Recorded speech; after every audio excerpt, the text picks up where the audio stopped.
Target batch जो कि 6 से 8 आप लोग को पता है चलता है, उसमें मैग्नेटिज्म पढ़ा रहे थे और मैग्नेटिज्म का हमने एक लेक्चर लिए थे। अब इसमें मैग्नेटिज्म का हम दूसरा लेक्चर की बात करेंगे। मैग्नेटिज्म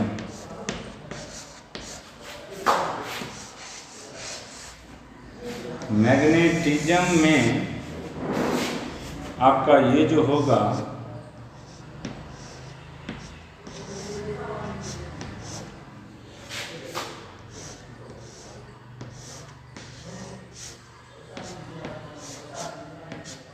लेक्चर 2,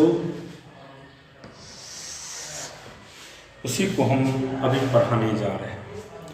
मैग्नेटिज्म का ये आपका लेक्चर सेकंड हो गया। क्या है मैग्नेटिज्म, उसको हम पिछले क्लास में समझाए थे। हमने आप लोग को फोर्स के विषय में भी बताए थे कि फोर्स का वैल्यू क्या होता है। हमने सिंपली पढ़ाए थे कि अगर कोई भी चार्ज बॉडी मोशन में होता है तो फोर्स का हम मैग्नेटिक फोर्स का फॉर्मूला पढ़ाए थे, Q into V cross B, Q into V cross B, ये समझाए थे। हमने आप लोग को ये भी पढ़ाए थे कि अगर वेलोसिटी और मैग्नेटिक फील्ड के बीच का एंगल 0 डिग्री होता है तो चार्ज पार्टिकल के पाथ पे कोई इफेक्ट नहीं पड़ता है। इसका मतलब ये हुआ कि चार्ज पार्टिकल जिस पाथ से आ रहा है उसी से कंटिन्यूस चलते चला जाएगा। There is no any deviation of the charge particle. Point clear हो गया कि अगर वेलोसिटी और मैग्नेटिक फील्ड के बीच का एंगल, वेलोसिटी और मैग्नेटिक फील्ड के बीच का एंगल अगर 0 डिग्री हो या 180 डिग्री हो, क्या क्या हो बाबू, या तो 0 डिग्री हो या तो 180 डिग्री हो, तो चार्ज पार्टिकल के पाथ पे कोई इफेक्ट नहीं पड़ता है। चार्ज पार्टिकल हमेशा जिस पाथ से आता है उसी से कंटिन्यूस चला जाएगा। कब कब, जब 0 डिग्री हो और 180 डिग्री हो। फिर हमने केस सेकंड पढ़ाए थे, अगर वेलोसिटी और मैग्नेटिक फील्ड एक दूसरे पे 90 डिग्री का एंगल फॉर्म करता है तब उसके पाथ पे क्या इफेक्ट पड़ता है। जब V और B के बीच का एंगल 90 डिग्री होगा तो उसका पाथ हमेशा कैसा होगा, सर्कुलर होगा। कैसा होगा, सर्कुलर पाथ होगा। और वहाँ पे रेडियस क्रिएट करते हैं, फ्रीक्वेंसी क्रिएट करता है, टाइम पीरियड क्रिएट करता है। तो ये सभी चीज़ को हम अगला क्लास में आप लोग को समझाएंगे। अभी आपको ये समझना होगा कि हम लोग मैग्नेटिक फील्ड को अदर फील्ड से कैसे कंपेयर करते हैं। देखिए ध्यान से, compare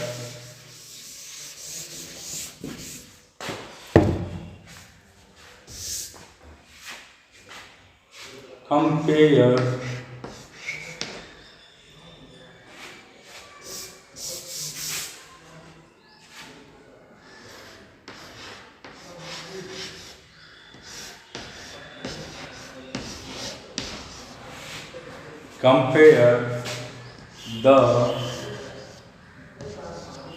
magnetic field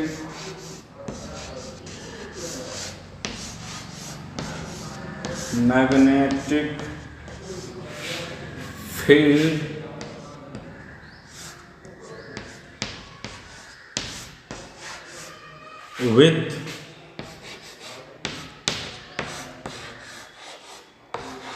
other field।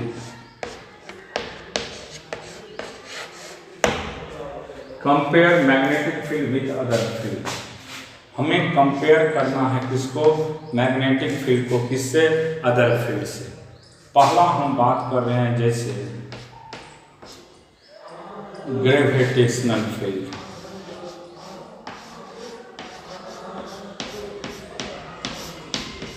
Gravitational field हम पहला जो ले रहे हैं यहाँ पे ग्रेविटेशनल फील्ड की बात कर रहे हैं। देखिए, अगर ये कोई मान लीजिए फील्ड है, ये ग्रेविटेशनल फील्ड है, ये mg, यहाँ पे भी mg, यहाँ पे भी mg। ग्रेविटेशनल फील्ड है। अभी यहाँ पे कोई भी चार्ज पार्टिकल है, चार्ज q, मास m, ये u वेलोसिटी से इस फील्ड में इन किया। ये चार्ज पार्टिकल u वेलोसिटी से इन करता है, किसमें? ग्रेविटेशनल फील्ड में। अगर ये चार्ज पार्टिकल या कोई भी चार्ज या मास पार्टिकल जिसका कोई मास हो, वह v वेलोसिटी या u वेलोसिटी से मूव करता है, और जैसे ही ये फील्ड में जाएगा, फील्ड इसको सपोर्ट कर रहा है। क्या कर रहा है? फील्ड सपोर्ट कर रहा है। तो मान लीजिए इसका वेलोसिटी v हो गया।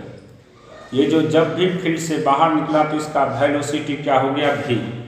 तो अगर ये पार्टिकल इनिशियल वेलोसिटी u से जाता है और फील्ड अगर सपोर्ट करता है तो निश्चित उसका वेलोसिटी इंक्रीज करेगा।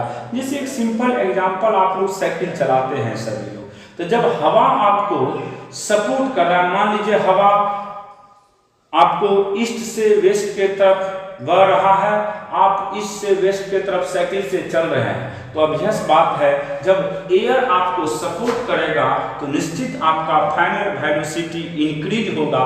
उसी तरीका से इसमें भी है कि अगर फील्ड सपोर्ट करता है पार्टिकल को तो निश्चित उसका जो भी वेलोसिटी होगा, वेलोसिटी इंक्रीज करेगा इनिशियल के रिस्पेक्ट में। तो यहाँ पे हम बोल सकते हैं कि v का वैल्यू u से ऑलवेज क्या होगा?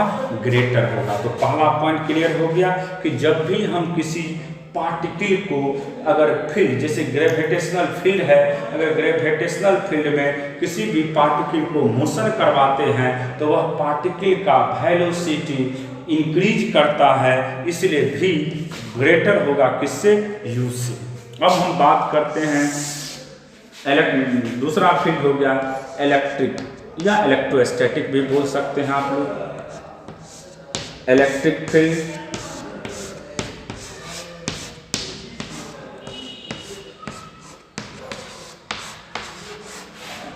हमने पहले ही पढ़ा चुके हैं इलेक्ट्रिक फील्ड के विषय में कि अगर चार्ज पार्टिकल का नेचर पॉजिटिव है तो फील्ड और फोर्स दोनों सेम डायरेक्शन में होगा। जैसे मान लीजिए ये फील्ड है,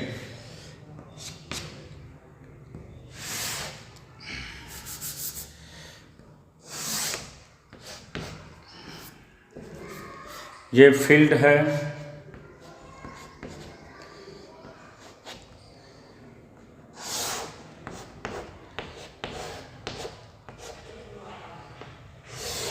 ये भी फील्ड है,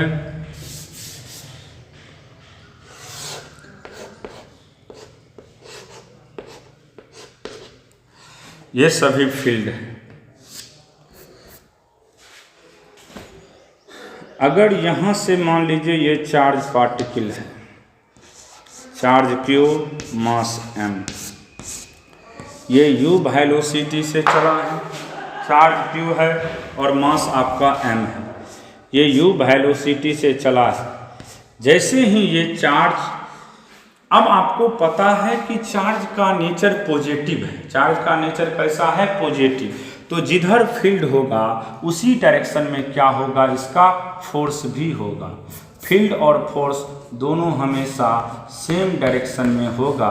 देख रहे हैं फोर्स का भी वैल्यू इसी डायरेक्शन में है। तो निश्चित अगर ये चार्ज पार्टिकल इसमें मोशन करता है और ये फील्ड से निकलता है v वेलोसिटी से, किससे? v वेलोसिटी से, तो इसमें भी याद रखिएगा कि v का वैल्यू, किसका वैल्यू बाबू? v का वैल्यू हमेशा u से क्या होगा? बड़ा होगा। तो यहाँ पे आपको ये ध्यान में रखना है कि अगर चाहे ग्रेविटेशनल फील्ड हो या इलेक्ट्रिक फील्ड हो, ग्रेविटेशनल या इलेक्ट्रिक फील्ड में अगर किसी पार्टिकल को मोशन करवा जाता है और अगर वह पार्टिकल मोशन करते हैं, फील्ड अगर सपोर्ट करता है तो निश्चित जब फील्ड सपोर्ट करेगा तो धीरे धीरे उसका वेलोसिटी इंक्रीज करेगा और इनिशियल वेलोसिटी से फाइनल वेलोसिटी का वैल्यू बड़ा होगा। अगर अपोज करता है तो छोटा होगा, लेकिन कभी भी इसमें बराबर नहीं हो सकता है। तो आपको ध्यान में यही रखना है, चाहे हम ग्रेविटेशनल फील्ड में जाएं या इलेक्ट्रिक फील्ड में जाए, अगर चार्ज पार्टिकल को या पार्टिकल को अगर सपोर्ट करता है फिर तो वेलोसिटी बढ़ेगा, अपोज करेगा तो वेलोसिटी घटेगा। लेकिन अब अगर मान लीजिए मैग्नेटिक फील्ड की बात करते हैं हम लोग, इसका बाबू अब मैग्नेटिक फील्ड की बात करते हैं हम लोग। मैग्नेटिक फील्ड तीसरा हो गया आपका मैग्नेटिक फील्ड। मैग्नेटिक फील्ड, जब हम मैग्नेटिक फील्ड की बात करते हैं, मैग्नेटिक फील्ड की बात करते हैं तब देखिए क्या होगा।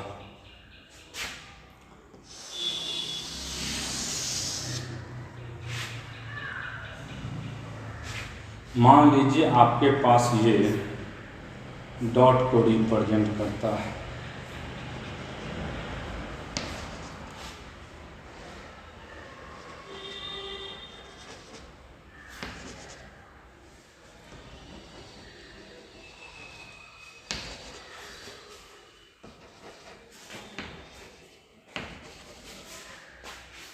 यहाँ पे ये डॉट को रिप्रेजेंट करता है।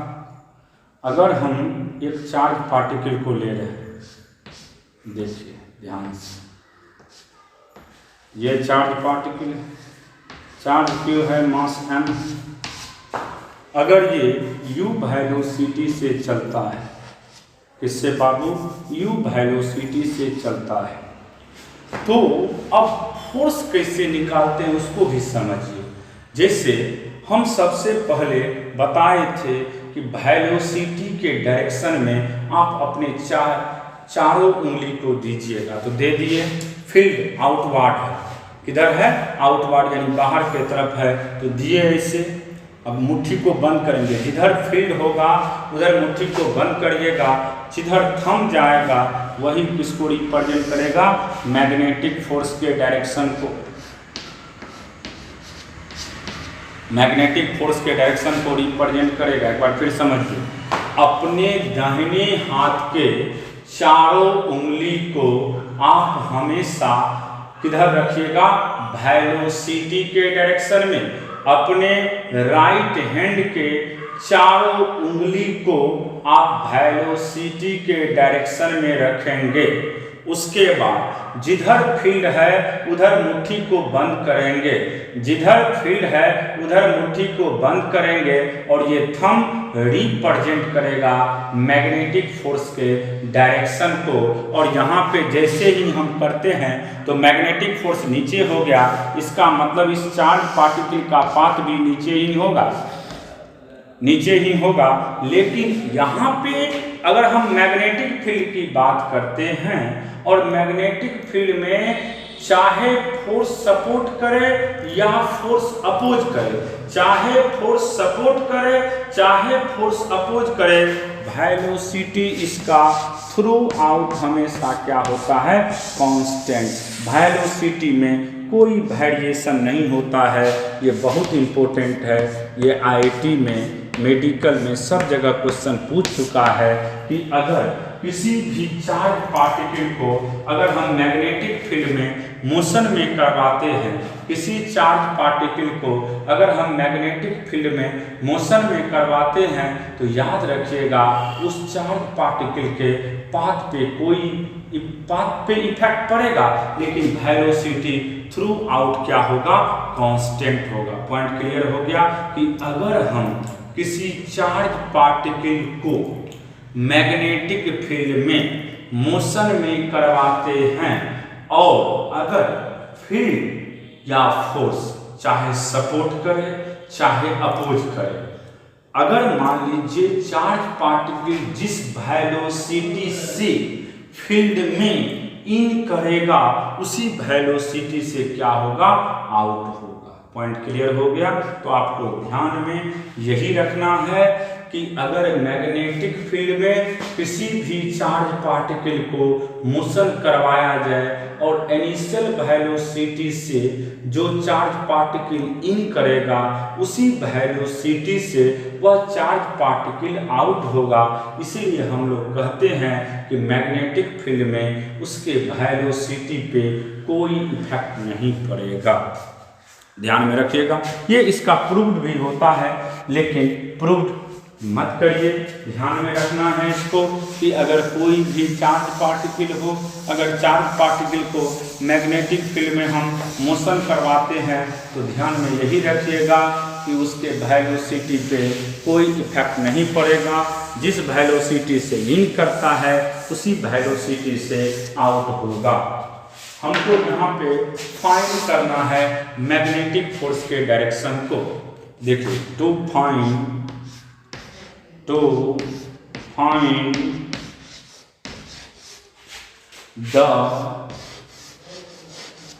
Direction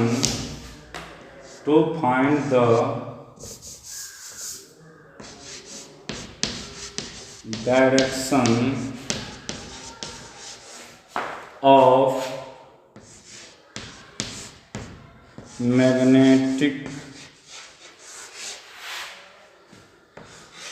magnetic force, to find the direction of magnetic force। हम किसका बात कर रहे हैं कि हमें फाइंड करना है मैग्नेटिक फोर्स का डायरेक्शन। तो सबसे पहला काम क्या करिएगा, किस हैंड का यूज करेंगे, तो देखिए नोट करके लिख लीजिए इसको।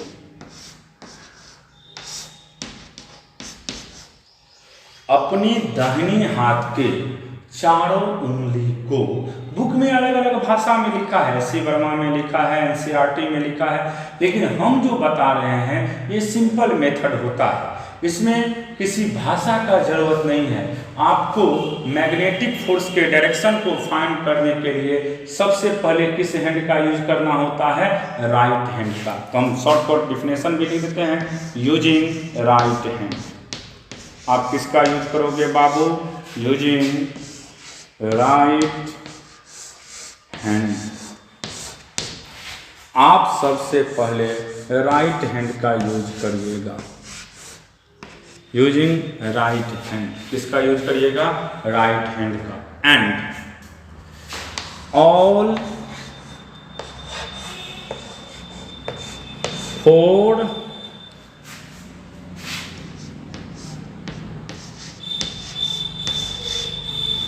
finger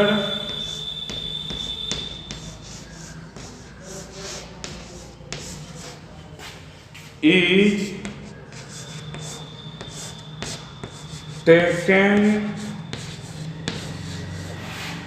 along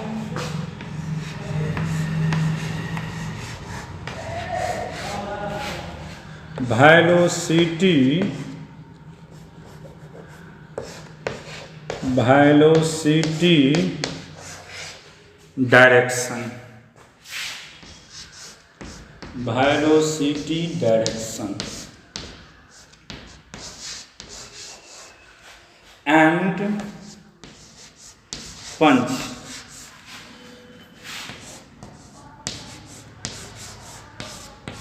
पंच का मतलब होता है मोड़ना। पंच towards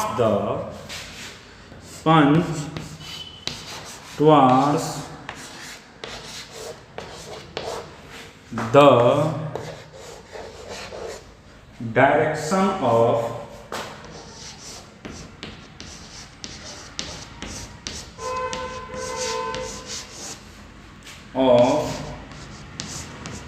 magnetic field,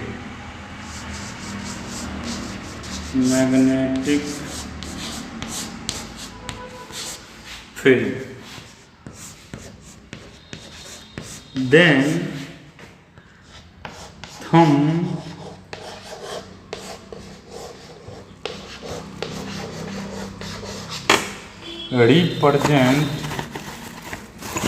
thumb represent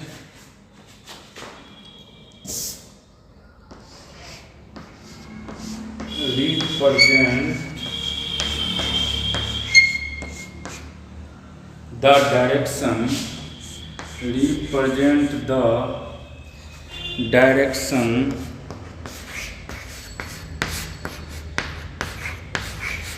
of magnetic force.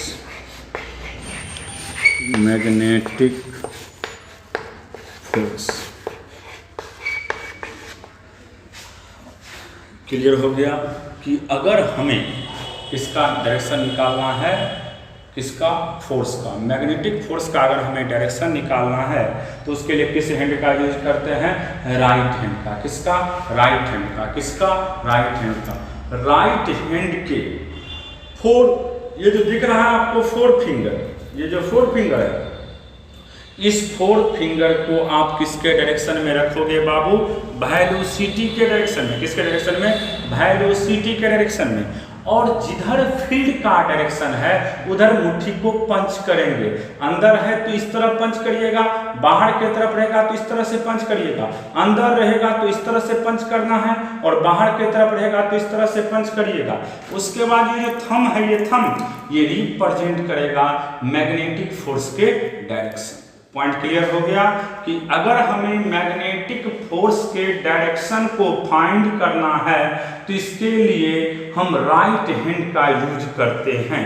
अपने राइट हैंड के चारों उंगली को किसके तरफ रखिएगा, वेलोसिटी के डायरेक्शन में।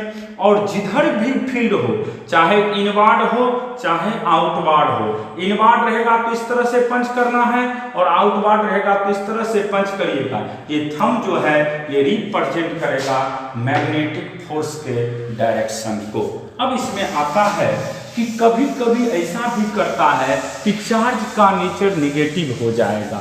तो अगर चार्ज का नेचर निगेटिव होगा तब क्या होगा, और चार्ज का नेचर पॉजिटिव होगा तब क्या होगा, ये दोनों कॉन्सेप्ट अभी हम समझा देते हैं आप लोग को। तो ये जो हमने लिखे हैं ये सिर्फ किसके लिए है, पॉजिटिव चार्ज के लिए। ये किसके लिए है बाबू, सिर्फ पॉजिटिव चार्ज के लिए। लेकिन अगर चार्ज का नेचर निगेटिव होगा तो जिधर थंब जाएगा उसके जस्ट अपोजिट डायरेक्शन में आपका मैग्नेटिक फोर्स होगा। जैसे सिंपली समझिए, ये मैग्नेटिक फील्ड की बात कर रहे हैं। मैग्नेटिक फील्ड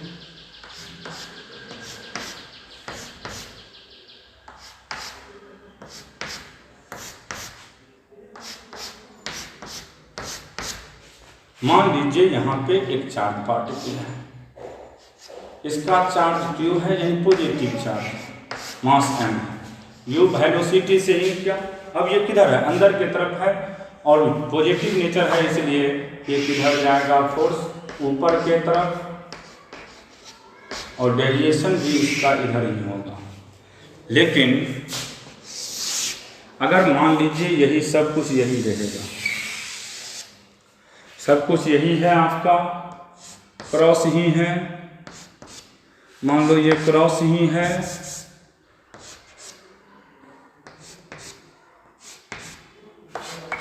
क्रॉस ही है आपके पास,